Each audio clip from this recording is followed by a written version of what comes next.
Hello friends, मैं self Shivam Pandey. Topic in news series में आप सभी प्यारे मित्रों का बहुत स्वागत है।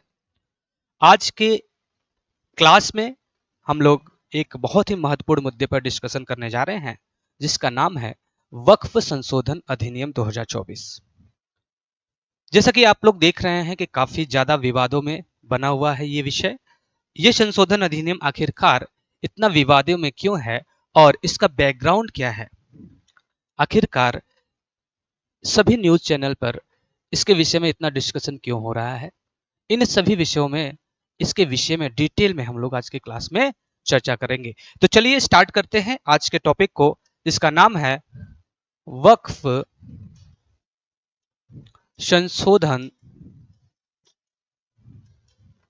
अधिनियम 2024। तो आज की क्लास में हम लोग चर्चा करने जा रहे हैं कुछ महत्वपूर्ण बिंदुओं पर। आखिरकार ये संशोधन विधेयक क्यों विवादों में है? ये इसकी आवश्यकता क्यों पड़ी? इस संशोधन विधेयक की आवश्यकता क्यों पड़ी?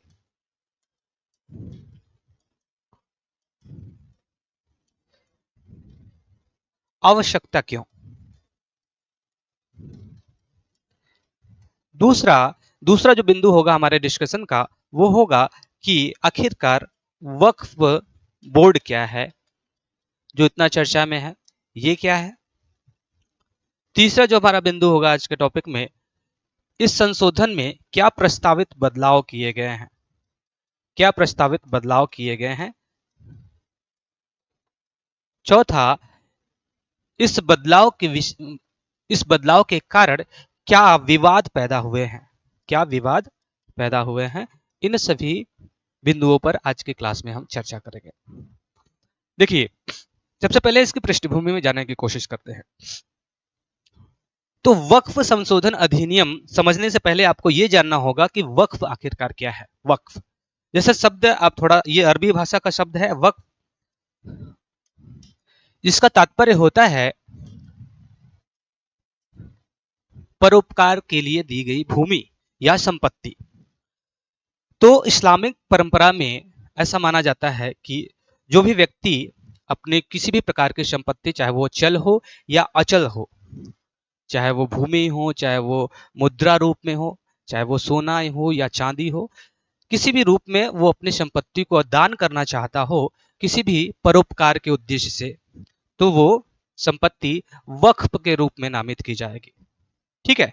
तो इससे तात्पर्य क्या है? इससे तात्पर्य है धर्मार्थ कार्य के लिए, धर्मार्थ या परोपकार, परो धर्मार्थ या परोपकार के लिए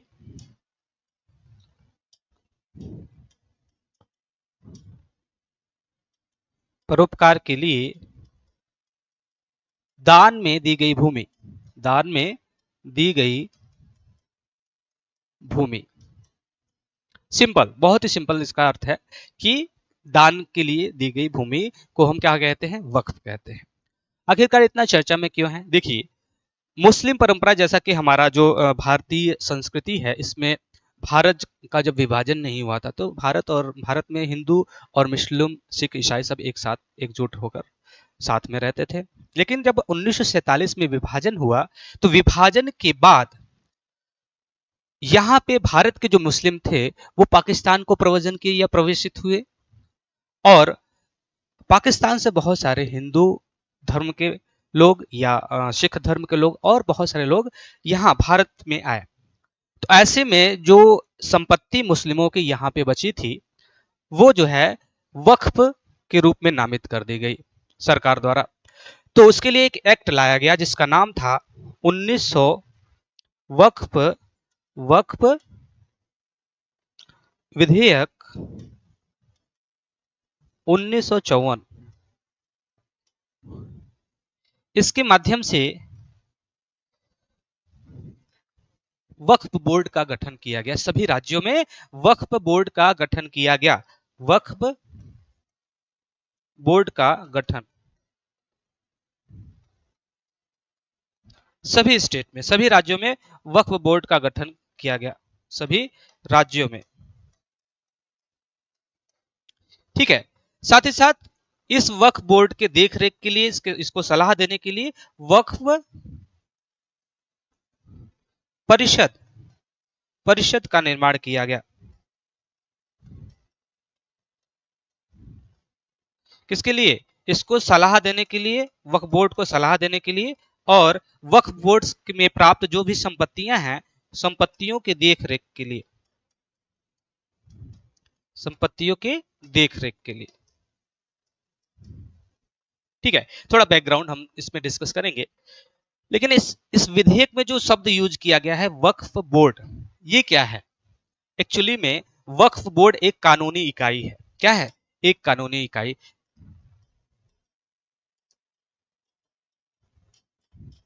एक एक प्रकार से ये क्या है? एक कानूनी इकाई है जो क्या करेगी?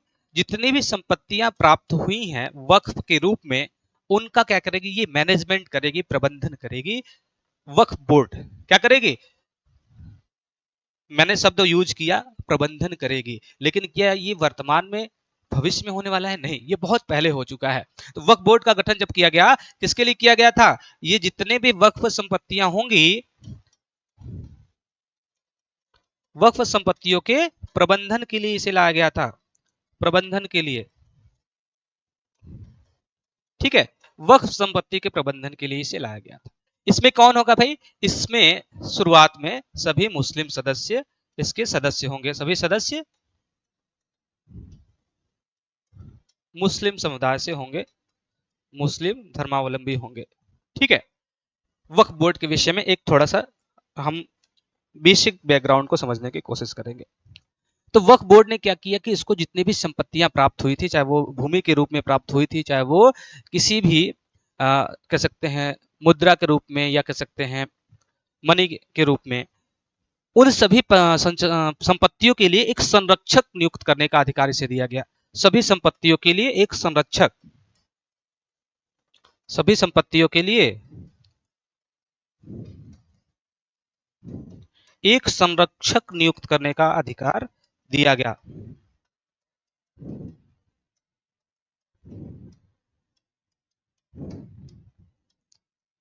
किसके पास था यह अधिकार? वक्फ बोर्ड के पास।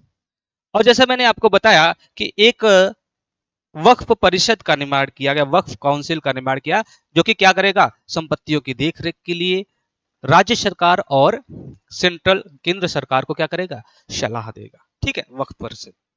तो वक्फ बोर्ड और वक्फ परिषद के विषय में आपको बेसिकली फंडामेंटल चीजें पता चल गई। किसके लिए इसका प्रयोग किया जाएगा भाई? धर्मार्थ परोपकार के लिए। कैसे प्रकार के परोपकार? जैसे कि आप देखेंगे शैक्षणिक संस्थानों की स्थापना, शैक्षणिक संस्थानों की स्थापना, चाहे वो आश्रय गृहों की स्थापना करनी हो, आश्रय गृहों, शेल्टर हाउस की स्थापना करनी हो, या मस्जिदों का निर्माण करना हो, मस्जिदों का निर्माण करना हो, मस्जिदों का निर्माण, या साथ ही साथ आप देखेंगे कि अगर कब्रिस्तान का निर्माण करना हो, तो उसमें जो कब्रिस्तान का निर्माण, इन सभी पर्पस के लिए ये जो दान की गई जो संपत्ति वक्फ के रूप में प्राप्त हुई है, उसका प्रयोग किया जाएगा। ठीक है, धर्मार्थ या परोपकार, इस प्रकार के परोपकारों के लिए इसका प्रयोग किया जाएगा। समझ में आया? आगे चलें। देखिए, इसके बाद अगर हम बात करें, तो जो मुद्दा है हमारा कि भाई ये संशोधन विधेयक जो 2024 का विधेयक है, इसको लाने की आवश्यकता क्यों पड़ी? तो बैकग्राउंड में मैंने बताया कि पृष्ठभूमि में मैंने ये बताया कि 1954 में एक विधेयक लाया गया, जिसके माध्यम से प्रत्येक राज्य में वक्फ बोर्ड का गठन किया गया, जो कि क्या करेगी? वक्फ संपत्तियों के संरक्षक के रूप में कार्य करेगी, उसके प्रबंधन के रूप में कार्य करेगी। लेकिन आप देखेंगे 1995 में एक अमेंडमेंट लाया गया इसमें। किसमें? 1954 के बिल में, एक कह सकते हैं विधेयक में एक अमेंडमेंट लाया गया। यहां पे आप विधेयक की जगह पे अधिनियम कर सकते हैं। ठीक है, एक अमेंडमेंट लाया गया 1995 में, 1995 में वक्फ संशोधन विधेयक अधिनियम,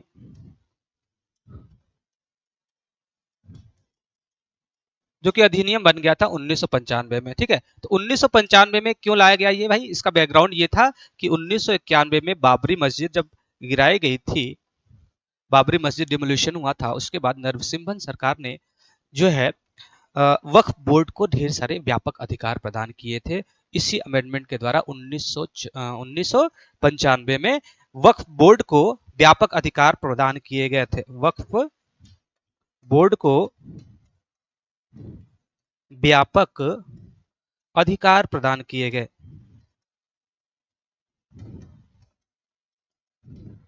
क्यों? क्योंकि उस समय एक बहुत ज्यादा जो है मुस्लिमों में असंतोष हो गया था, क्योंकि जो बाबरी मस्जिद डिमोलिश किया गया था, ऐसे में मुस्लिमों को थोड़ा सा न्याय की भावना उनको फील हो, इसके लिए वक्फ बोर्ड को व्यापक अधिकार दिए गए थे कि किसी भी संपत्ति को वो वक्फ के रूप में नामित कर सकते हैं। किसी भी संपत्ति को वक्फ के रूप में नामित करने का अधिकार दिया गया। इसके तहत बहुत सारी भूमि वक्फ बोर्ड को प्रदान की गई थी। वक्फ बोर्ड को इसके माध्यम से बहुत सारी भूमि प्रदान की गई थी। ये रहा 1995 में जो अधिनियम आया गया था, जो अमेंडमेंट हुआ था। उसके बाद अगर हम बात करें तो 2013 में इसमें क्या किया गया था, 2013 में एक संशोधन किया गया था। 2013 में संशोधन किया गया था। ठीक है, तो संशोधन के माध्यम से उसमें क्या किया गया था, बाई यूजर का कॉन्सेप्ट यानी उपयोग के आधार पर वक्फ संपत्ति घोषित करने का अधिकार दिया गया था। दूसरी बात कि इसमें वक्फ बोर्ड को यह अधिकार दिया गया था कि पूरे भारत में वो अपने अकॉर्डिंग जो भी संपत्ति दान में प्राप्त हो रही है उसको वक्फ के रूप में नामित करने का अधिकार किसके पास होगा, केवल और केवल वक्फ बोर्ड के पास ऐसा अधिकार होगा। ठीक है, तो ये जो है व्यापक अधिकार प्रदान किया गया था 2013 के संशोधन में। क्या करने का अधिकार, वक्फ संपत्ति घोषित करने का अधिकार।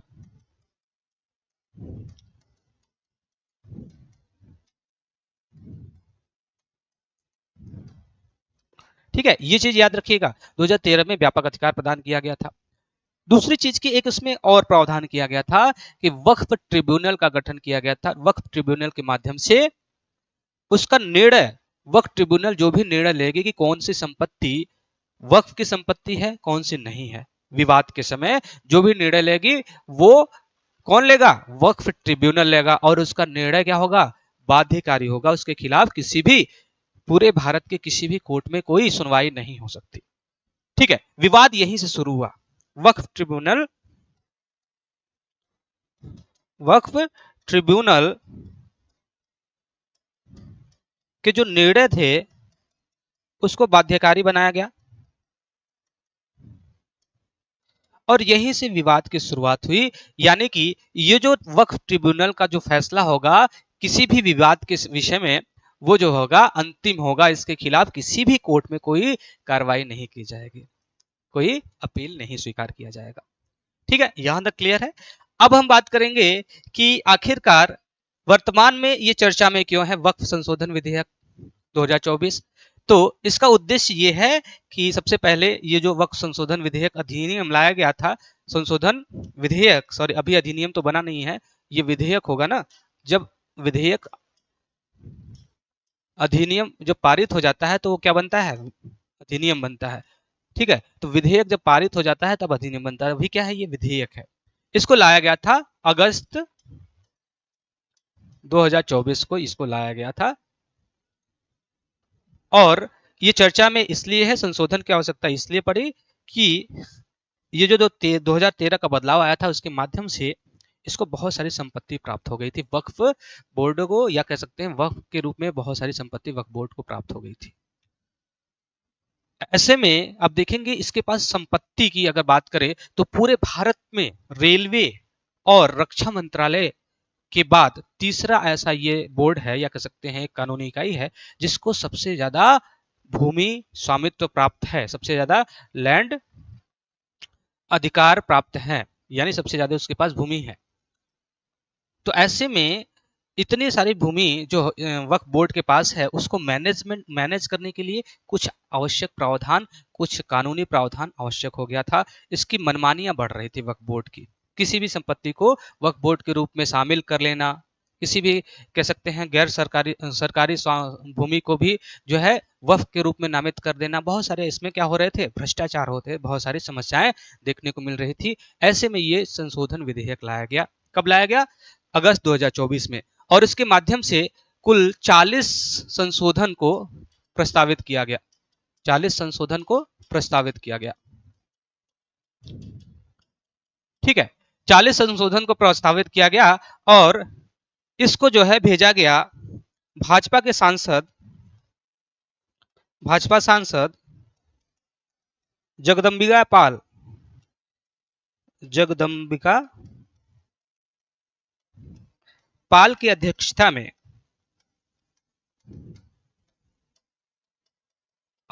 में जो है ज्वाइंट पार्लियामेंट्री कमेटी को भेजा गया, संसदीय संयुक्त समिति को भेजा गया, संयुक्त संसदीय समिति को भेजा गया। और उसने जो है कुल मिलाकर 14 संशोधनों को मंजूरी प्रदान की है, जिसको हम जेपीसी 60 में बोलते हैं। जेपीसी को भेजा गया।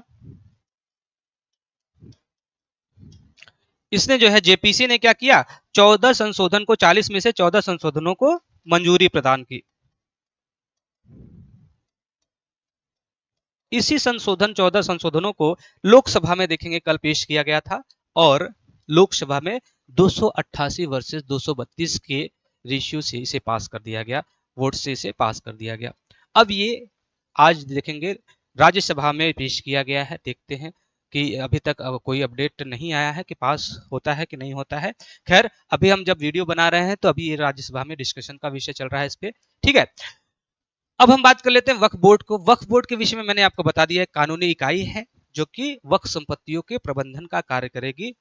ठीक, विवाद के विषय में वक्फ ट्रिब्यूनल इसका फैसला देगा। प्रस्तावित बदलाव की बात करते हैं। ये जो 14 संशोधन किए गए हैं उसमें से कुछ ऐसे संशोधन हैं जो बहुत महत्वपूर्ण है, जिस पर जो है विवाद गहराया हुआ है। तो प्रस्तावित बदलाव को थोड़ा जान लेते हैं, कौन कौन से प्रस्तावित बदलाव इसमें किए गए हैं।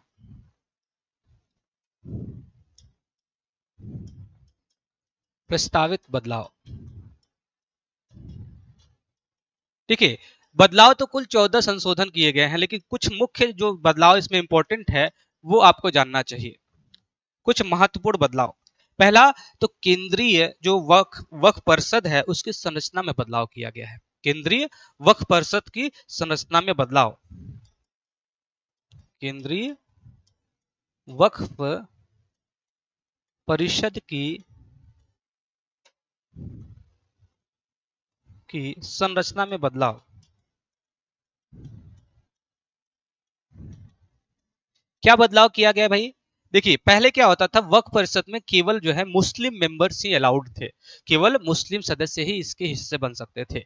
लेकिन वर्तमान में इस संशोधन के माध्यम से गैर मुस्लिम सदस्यों को भी इसमें अनिवार्य बना दिया गया, सदस्य के रूप में नामित करने का अनिवार्यता कर दिया गया है। तो कुल 22 सदस्यों में से अधिकतम अधिकतम जो है 14 सदस्य जो है मुस्लिम सदस्य, गैर मुस्लिम सदस्यों के रूप में अधिकतम 12 गैर मुस्लिम सदस्यों के रूप में नामित किए जा सकते हैं। 12 गैर मुस्लिम सदस्य शामिल होंगे, हो सकते हैं, है ना, हो सकते हैं। तो पहली अनिवार्यता कर दी गई थी, गैर मुस्लिम सदस्यों को भी शामिल करना अनिवार्य कर दिया गया था। गैर मुस्लिम सदस्यों को शामिल करना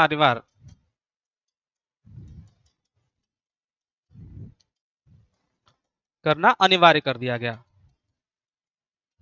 इस संशोधन के माध्यम से। और यही जो है बहुत महत्वपूर्ण जो है जो मुद्दा के रूप में भर कर आया है कि भाई इस्लामिक परंपरा में जो भी चीजें चल रही हैं उसमें गैर मुस्लिम कैसे व्यक्ति शामिल हो सकते हैं, ये एक विवाद का विषय बना हुआ है। पहला इस पे जो है विवाद है। दूसरा दूसरा जो बात की गई है वो वक्फ बोर्ड की बात की जा रही है। वक्फ बोर्ड की बात, उसकी संरचना में भी परिवर्तन किया गया है।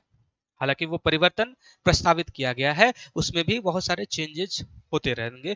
जब भी ये डिबेटेबल विषय होता है तो उसमें बहुत सारे प्रस्तावों में चेंजेस को क्या किया जाता है, रखा जाता है, बाद में उसको सरकार स्वीकार भी करती है, चेंज भी करती है। तो इसमें क्या प्रस्ताव रखा गया था कि इसमें जो वक्फ बोर्ड है उसमें कम से कम 2 गैर मुस्लिम सदस्य शामिल होंगे।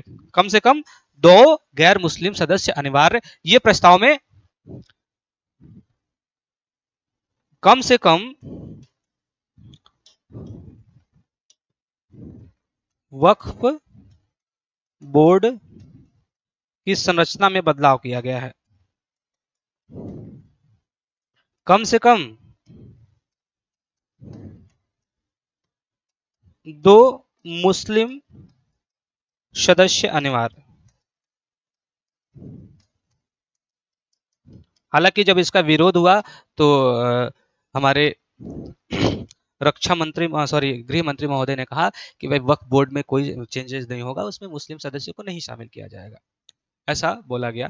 खैर ये प्रस्तावित संशोधन में ये बदलाव की बात चल रही थी कि भाई इसमें कम से कम 2 मुस्लिम सदस्य अनिवार्य कर दिए जाएंगे। तो ओवरऑल जो 11 कम से कम 2 मुस्लिम सदस्य, ओवरऑल 11 सदस्यों में कम अधिकतम जो है 7 सदस्यों को शामिल किया जा सकता है। ओवरऑल 11 सदस्यों में से 11 गैर मुस्लिम अधिकतम सदस्यों में अधिकतम 11 गैर मुस्लिम सदस्यों को शामिल किया जा सकता है। गैर मुस्लिम सदस्यों को शामिल किया जा सकता है। और एक अमेंडमेंट और किया गया कि इसमें कम से कम 2 महिला सदस्यों को शामिल किया जाएगा। कम से कम 2 महिला सदस्यों को शामिल करने की बात की गई। सदस्यों को शामिल, ठीक है, कम से कम 2 महिला सदस्यों को शामिल करने की बात की गई। यहाँ पे भी क्या है, यहाँ पे लोग जो है इस पे विवाद का विषय ये है कि वक्फ बोर्ड में गैर मुस्लिम सदस्य शामिल होंगे तो ये प्रभावित होगा, ऐसा जो है विवाद बना हुआ है। ये 2 विषय विवाद के हो गए। तीसरा जो विवाद का विषय है वो है ट्रिब्यूनल। जो वक्फ ट्रिब्यूनल है उसकी संरचना में भी परिवर्तन किया गया है। वक्फ ट्रिब्यूनल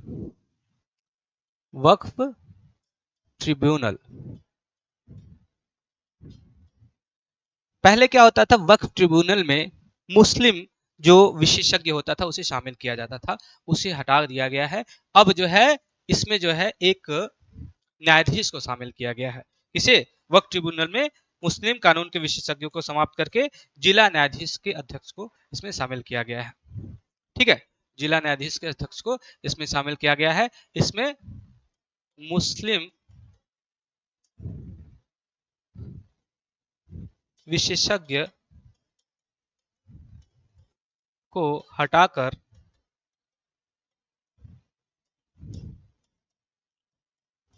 जिला न्यायाधीश को अध्यक्ष के रूप में शामिल किया गया है। अध्यक्ष के रूप में शामिल, ठीक है।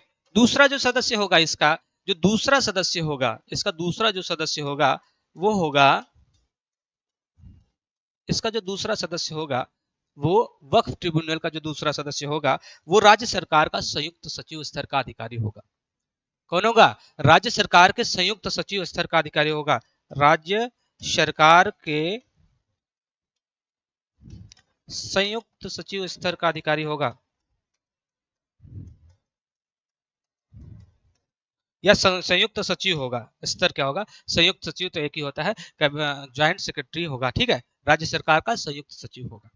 ठीक है, वक्फ ट्रिब्यूनल में ये फेरबदल किया गया है, ये कह सकते हैं ये बदलाव किया गया है। चौथा एक जो है आप टर्म यूज करते हैं कि भाई जो भी वक्फ संपत्ति है, कोई भी व्यक्ति जो उसका स्वामी होगा वही इसको क्या कर सकता है, दान कर सकता है। अगर उसका स्वामी नहीं है, किसी और की भूमि है, तो उसको दान नहीं कर सकता है। पहली चीज, जो भी व्यक्ति 5 साल से लगातार इस्लाम धर्म को प्रैक्टिस कर रहा है, वही वक्फ के रूप में संपत्ति को दान कर सकता है। ये भी क्या किया गया है, अमेंडमेंट किया गया है। तीसरा, कि जो इसमें वक्फ संपत्ति के उत्तराधिकार की बात चल रही थी, उत्तराधिकारी कौन होगा? जैसे कि आप किसी भी मुस्लिम परिवार में उत्तराधिकारी नहीं है संपत्ति का, तो पहले क्या होता था, पुरुषों को उत्तराधिकारी के रूप में नहीं, केवल पुरुषों को उत्तराधिकारी के रूप में नामित किया जाता था। लेकिन अब क्या है कि इस नए अमेंडमेंट के माध्यम से उत्तराधिकारी न होने की स्थिति में जो वक्फ संपत्ति के रूप में उसे दे दिया जाता था, उसकी जगह पर महिला उत्तराधिकारी को भी कंसीडर किया जाएगा। यानी कि एक परिवार में अगर मुस्लिम सदस्य में किसी के पास कोई उत्तराधिकारी नहीं है संपत्ति का, तो महिलाओं को कंसीडर किया जाएगा उत्तराधिकारी के रूप में, न कि उसको डायरेक्ट वक्फ संपत्ति के रूप में दान कर दी जाएगी। ठीक है, याद रखिएगा। तो यहाँ पे उत्तराधिकार के नियम में भी संशोधन किया गया है। उत्तराधिकारी, महिलाओं को भी इसमें क्या किया जाएगा, महिलाओं को उत्तराधिकारी के रूप में शामिल किया जा सकता है।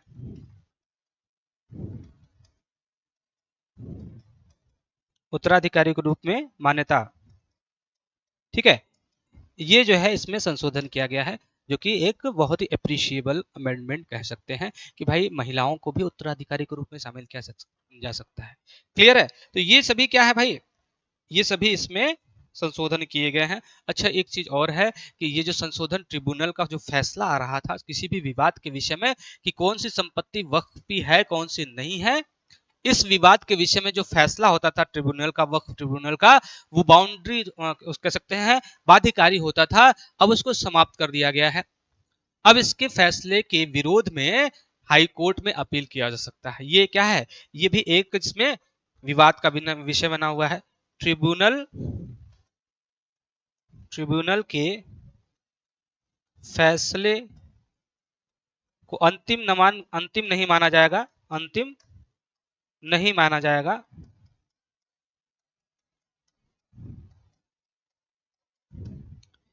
इसे जो है हाई कोर्ट में अपील किया जा सकता है, इसके खिलाफ हाई कोर्ट में अपील किया जा सकता है, हाई कोर्ट में अपील किया जा सकता है।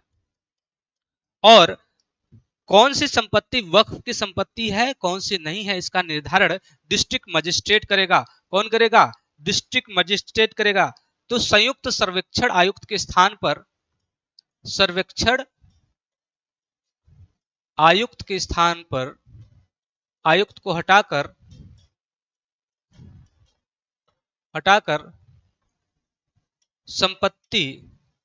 संपत्ति के निर्धारण का कार्य किसे दे दिया गया है? डीएम को दे दिया गया है, जिला अधिकारी को दे दिया गया है, डिस्ट्रिक्ट मजिस्ट्रेट को दे दिया गया है। डिस्ट्रिक्ट मजिस्ट्रेट क्या करेगा? इसके संपत्ति का निर्धारण और प्रबंधन का कार्य डिस्ट्रिक्ट मजिस्ट्रेट, प्रबंधन का नहीं, संपत्ति के निर्धारण का कार्य डिस्ट्रिक्ट मजिस्ट्रेट करेगा। ठीक है, याद रखिएगा इस चीज को। तो ये सभी महत्वपूर्ण बदलाव इसमें किए गए हैं, जो कि विवाद का विषय बना हुआ है। हालांकि इसको लोकसभा में पारित करा लिया गया है, अब इसको जो है राज्यसभा में रखा गया है।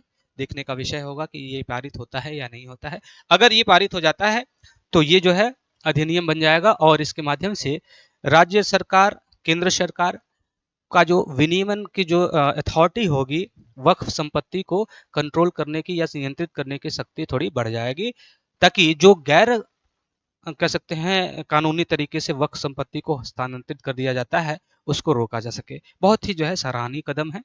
खैर, इसमें मुस्लिम सेंटिमेंट्स भी क्या है, आहत हैं। तो सरकार उसके लिए बहुत सारे चीज़ों को अपने पक्ष को रख रही है कि आखिरकार इसमें किसी भी मुस्लिम धर्म को चोट नहीं की जा रही है, किसी भी इस्लामिक परंपरा को चोट नहीं की जा रही, बल्कि इसको और क्या बनाया जा रहा है, और इसको मजबूत बनाया जा रहा है, और भ्रष्टाचार मुक्त पारदर्शी बनाने की कोशिश की जा रही है। बाकी आप लोगों की क्या राय है इस टॉपिक पर, आप लोग जरूर कमेंट करके बताएं। अगर आपको ये वीडियो अच्छा लगा हो तो लाइक, सब्सक्राइब और शेयर करना ना भूलिए। धन्यवाद। Good night.